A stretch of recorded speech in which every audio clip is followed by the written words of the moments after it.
Cleveland High School is located in the southeast quadrant of Portland, Oregon. Of a total population of 1,700, 70% of the students are white. Cleveland High School has recently come under fire for multiple instances of sexual assault, racism, and xenophobia.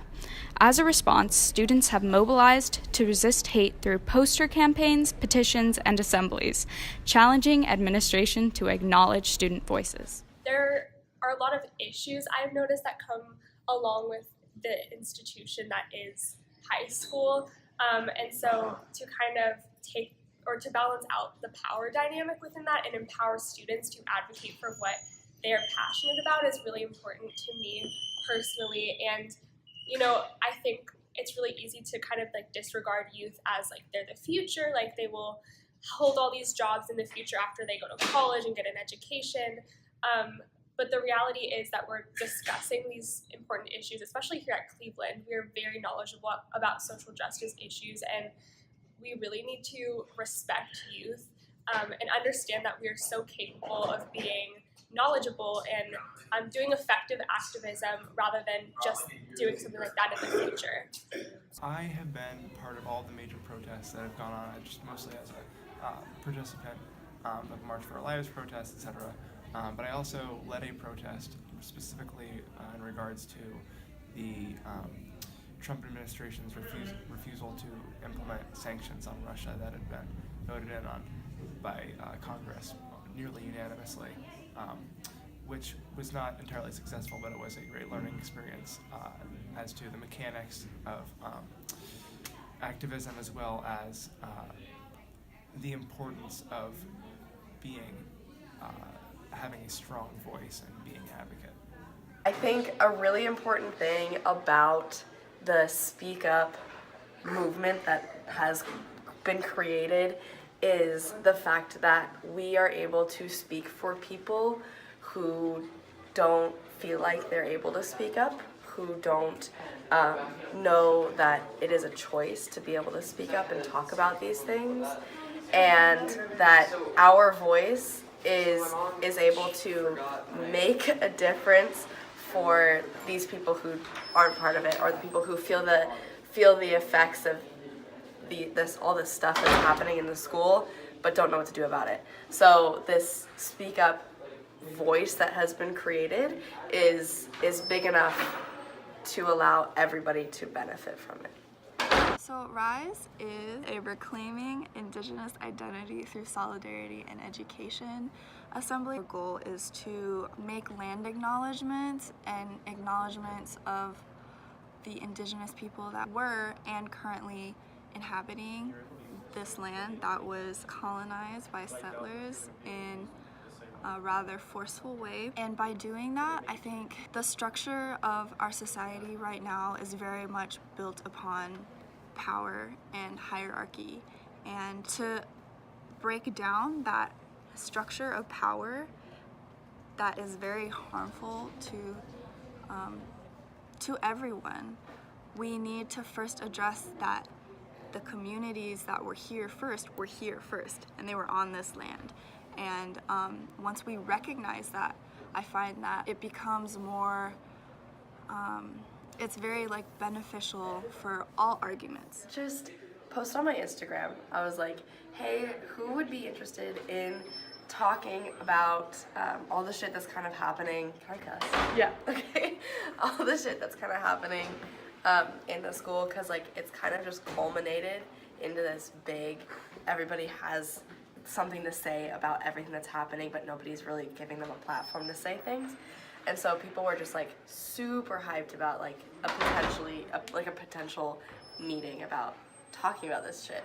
And so then I created this meeting space in Mr. Graham's room. Student voice should be viewed as an asset to the running of the school.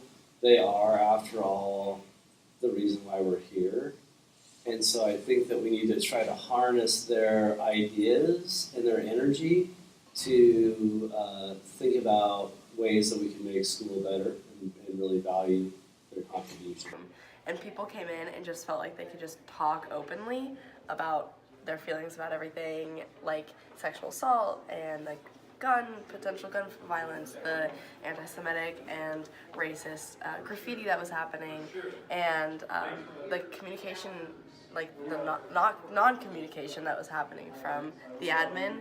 And so we kind of just were able to have a space to talk about this and then make a plan, and that's kind of how this like speak up thing kind of began to take force. I think it's hard because when people take on the term activist, I think that I'm actually versed enough on activism throughout the last like 100-something years in American history to fully answer that, but I think that activist is too much of an umbrella term a lot of the time, because activism and anarchism, even as words, get thrown around without specific definitions. Like, you can be an anarchist and just defy things, or you can be an anarchist and be a violent protester, and multiple people fall under that umbrella, the same way that a feminist and a libertarian can both fall under activism because they go against the norm when they might not share any ideas, or they might be the same person. And so thinking about like how you can express your beliefs and your views in a way other than activist or umbrella terms becomes important when speaking about human rights. it kind of takes on that initial role that I said, where it's just one person representing an entire community. I have nothing against activism or like people that seek to voice out their communities or their own issues that they have with society. I think that's really good. But I think we have to recognize that there's like privilege in being an activist, because there are a lot of communities that they can't voice out their hardships or their struggles. They don't have that voice, and they don't have maybe the strength or the time or the convenience to do that. We just need to remember that activism is not something that we should like shame people with, like, oh, you're not, you don't care about your community. It's an individual choice, and as long as we can do that, I'm very happy with that. Thank you. Yeah. My main form of activism is through this organization called the Raven Corps, which I helped to found my freshman year, and we work to advocate for environmental sustainability and animal rights through a plant-based diet, and we do that through youth activism. So we empower youth to advocate in their own communities, making sure that they know the feasibility and are like facing all these issues that come with a plant-based diet in their own communities. So that's primarily what I've been involved with, and then through that I've done things like the climate strike. I've held events like dance parties that were fundraisers, and doing different events like that, both fun and really impactful, to inform people about the different issues that we're targeting. As we were in the process of filming and editing this documentary, tensions at Cleveland reached a climax. In light of recent events, 86% of Cleveland staff formally requested Portland Public Schools and the school board to relieve Principal Freeman of her duties.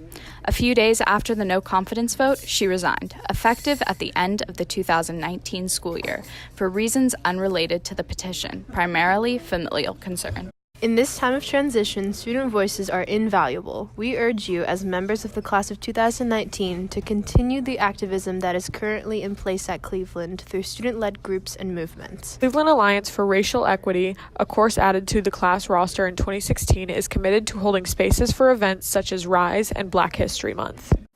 Students who participated in a climate change walkout have continued on to their second phase to fight for climate change justice education in all PPS schools. I have noticed a lot of people tell me, especially adults, that youth are the future.